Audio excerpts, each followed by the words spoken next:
I started franchising when I was 66 years old. It's the same company that I sold for $2 million, sold for $240 million yesterday. I didn't get any of that.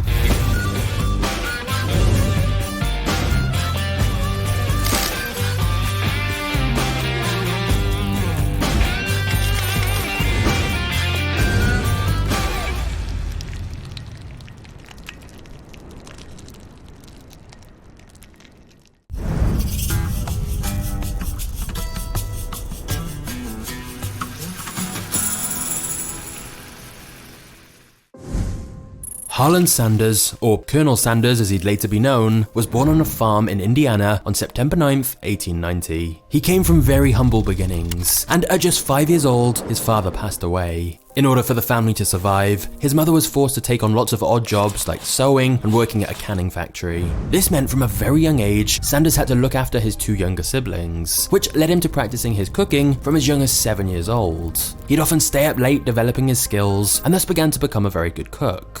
At age 10, Sanders got a job working on a farm, but ended up getting fired because he spent so much time with the animals instead of actually doing the jobs he was meant to. His mother was furious he'd lost the job. She told him, "You're just no good. Here I am, left alone with you 3 children to support, and you won't even work enough so somebody will keep you. I guess I'll never be able to count on you." Sanders felt ashamed and vowed in that moment he would make a success of his life. However, shortly after this, Sanders' life actually got much worse, as his mother remarried to a violent man who treated his new stepkids terribly. He was very clear about the fact he didn't want them, and so at age 12, Sanders moved out of his home and went to make his own way in the world. He managed to get a job at another farm, and would get up before dawn to feed the animals, then go to school during the day, and take on any other work he could get in the evenings. Unfortunately, it was all too much, and since Sanders hated school, in particular algebra, he dropped out at just 13 years old, merely a few weeks into the 7th grade.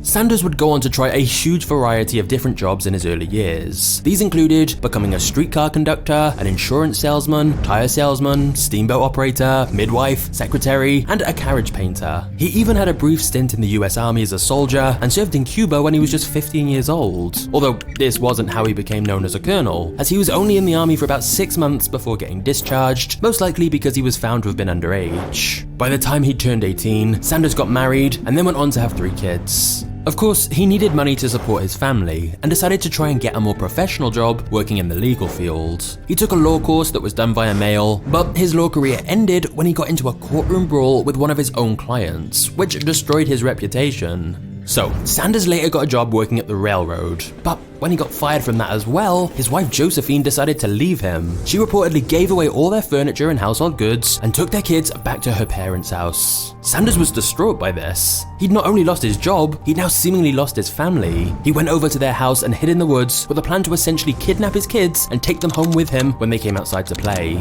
But thankfully at the last moment, he instead decided to speak with his father-in-law, who made him see sense. And so Sanders instead went inside to make things right with his wife and eventually got back together with her. However, Sanders just couldn't catch a break, because even that would end in tragedy. In 1947, Sanders divorced his wife after one of their sons died at just 20 years old. Their marriage had fallen apart soon after because they both struggled to come to terms with the grief. So, as you can see, the first half of Harlan Sanders' life was plagued with failures and sadness. But luckily, a very unlikely development was about to change his life forever.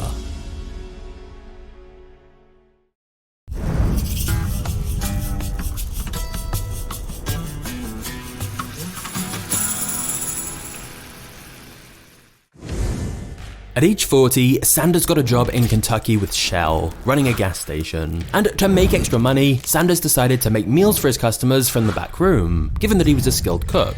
He put out a single table that seated 6 people and sold ham, steaks, string beans, and hot biscuits. Fried chicken initially wasn't on the menu though, as it took too long to prepare, about 30 to 35 minutes, so he couldn't keep up with the demand. He knew that deep frying was one way to cook it faster, but this generally made the chicken way too dry, crusty, and unevenly cooked. But then Sanders made a massive breakthrough. You see, around this time, pressure cookers were becoming more widely sold, and although they were typically used for vegetables, Sanders decided to try it for chicken. It took a lot of experimentation to find the right settings and balance of time, pressure, fat, and filtration, chicken, but eventually, Sanders figured out a way to cook chicken in just 8 or 9 minutes, while still keeping the chicken's flavor. And it only got even better when Sanders tried a new seasoning blend, which he'd later call his secret blend of 11 herbs and spices. Very quickly, the chicken became a bestseller and was a massive hit with travelers passing through. To help increase sales further, Sanders advertised his gas station food by painting ads on barn doors in the local area, which proved to be great marketing.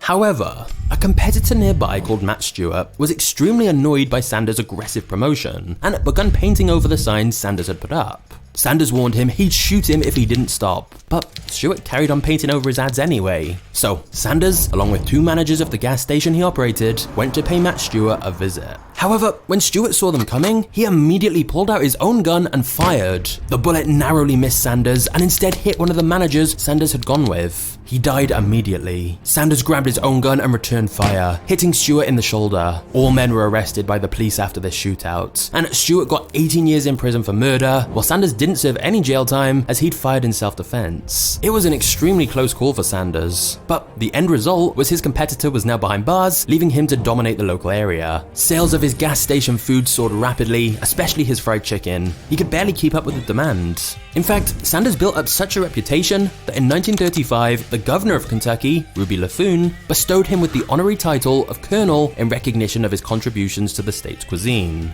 So the colonel title was honorary, nothing to do with his military rank, but Sanders still embraced it fully, and from then on he went by Colonel Sanders, with many simply referring to him as the Colonel instead of his real name Harland. That same year, the demand for Colonel Sanders' food meant he needed to move out of the gas station and instead opened up a 142-seat restaurant. It had taken him until his 40s, but he finally seemed to have found success. But soon Sanders' bad luck seemed to have returned, as in 1939, his restaurant burnt down. And by the time it was rebuilt, World War II had broken out, meaning there were no tourists or travelers passing through, which had been his main source of customers, and so he ultimately had to sell the place. But he didn't give up. When the war was over, Sanders started a new restaurant, which was successful until the 50s. But then the next bit of bad news came in the form of a new interstate highway that was being built, which bypassed Sanders' location completely, thus drastically cutting his sales. He was ultimately forced to auction off the business at a loss. And so, at the age of 65, he now had no business and no other income except his savings, and thus had to rely on his social security check of just $105 a month. Now, there is some misinformation online that says Sanders nearly ended his life at this point, but there's actually no evidence of that. In fact, quite the opposite. Sanders was a very determined man, and he wasn't going to give up that easily. He said in his biography, "If I hadn't been 66 years old and had a $105 security check coming in every month, I don't know what I would have done. But for me, it wasn't a matter of giving up, it was just a problem of what to do next." And so, despite being at retirement age, Colonel Sanders was really just getting started, and little did he know, he was on the verge of his biggest breakthrough yet.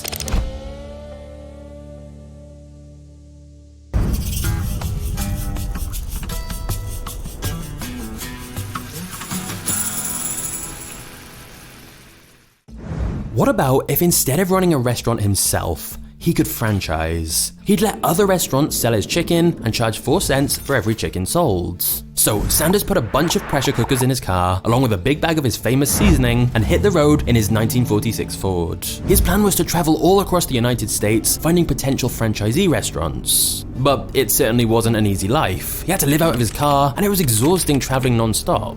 When he came across a restaurant he thought looked suitable, he'd convince the owner to let him cook his chicken for their employees, and if they liked it, he'd stay for a few days to cook for their customers, hoping they'd like it so much that the restaurant wanted to become a franchisee of his chicken. For a while, Sanders was met with rejection after rejection. He was reportedly turned down 1,009 times before finally getting someone to agree. How tempting it must have been to quit after 1,000 rejections. But Sanders had just kept going. His first successful franchise came in 1952, when Pete Harmon of South Salt Lake in Utah agreed to sell Sanders chicken. Harmon owned a large chain of restaurants already, and said his sales tripled in the first year once he began selling the Colonel's Kentucky Fried Chicken recipe. In fact, it was actually this first franchisee, Pete Harmon, who coined the phrase "finger licking good," which later became the slogan across the whole KFC chain. Within a couple of years, everything had changed, and Sanders didn't need to make those long road trips anymore to find new partners. People started coming to him him instead as word about his chicken spread rapidly across the country. Of course, Sanders didn't share the exact recipe with franchisees, as he was scared competitors would end up copying it, so he sent the spice blend pre-made. Plus, Sanders always seemed to have a talent for marketing and clearly recognized that the idea of a secret recipe generated a lot more intrigue.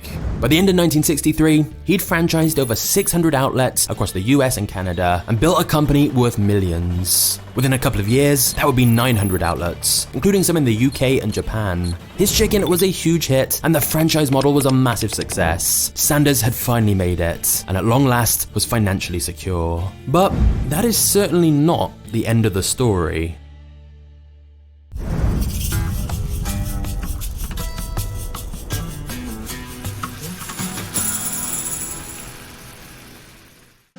KFC was thriving. But then one day, a group of entrepreneurs and investors, led by a 29-year-old named John Brown, came to Sanders with an offer. They wanted to buy his business. John had been shocked when he learned that KFC didn't even have a sales team and was simply relying on restaurant owners coming to KFC through word of mouth in order to open up their own KFC franchise. John said to his partners, "If we owned this company, imagine how quickly we could expand it if we were more aggressive with sales." So they made Sanders an offer to buy KFC. Initially, Sanders turned them down. His business was like a child to him, and he was concerned they'd ruin it. But John wouldn't let it go. He upped his offer to buy KFC to $2 million and swore he'd never tamper with the Colonel's recipe and would always maintain a high degree of quality control. He also said he wanted Sanders to stay on as an advisor and ambassador for the company, as he believed having Sanders as the face of the company was one of their biggest marketing assets. So in 1964, Sanders finally agreed to sell his business. He was 73 at this point and figured this would allow him a little more time to enjoy the final stages of his life. Once the sale went through, Sanders was officially a millionaire. Although, in truth, he barely stepped away from KFC at all. Sanders enjoyed being part of publicity campaigns and ended up traveling all over the world for various promotions, as well as making appearances on many different TV ads. He simply leaned into the whole thing, wearing his iconic white suit every day. Meanwhile, John and the other entrepreneurs who'd taken over KFC's management made some important changes that helped the business grow and open many new locations. However, in 1971, John Brown sold the company to a giant food conglomerate, and that's when everything began to change.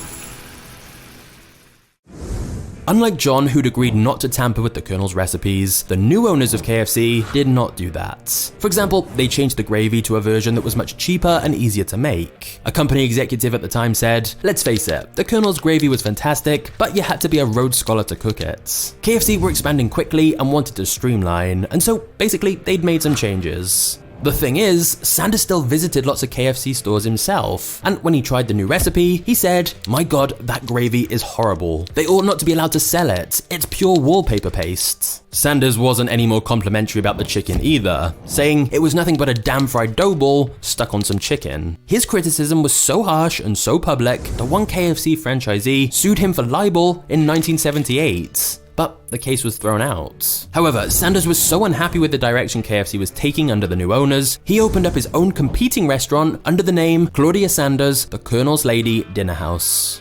This then led to KFC suing Sanders. In other words, the new owners suing the founder of the company. And it was a bitter lawsuit over the copyright of his name and whether he should be allowed to open a competing business using the Colonel branding. In retaliation, Sanders then attempted to sue the new owners in a separate legal battle, alleging they misused his image in promoting products he hadn't developed. And Sanders was demanding $122 million in damages. Eventually, they settled, and Sanders got paid $1 million, but had to rename his competing restaurant to simply Claudia Sanders Dinner House. And by the way, that restaurant still exists today, and is the only place to get the original Colonel Sanders fried chicken. But still, Sanders was a fighter until the end. But in 1980, he died from acute leukemia, aged 90. He was still working until a month before his death, as he said he had no interest in retiring and sitting around doing nothing. As of today, there are over 25,000 KFC outlets around the world, and it all started with a guy cooking chicken in a gas station. Despite constant failures, rejections, and tragedies, Sanders kept going, started his new business model at 65, and became a millionaire by 74. In the famous words of Colonel Sanders himself, one has to remember that every failure can be a stepping stone to something better. And if you want to see another entrepreneurial success story like this, check out my video on how Netflix built their empire and defeated Blockbuster. This Netflix video was a long time in the making, and I think you'll really like it, so just click here to watch it now, and I'll see you there. Cheers.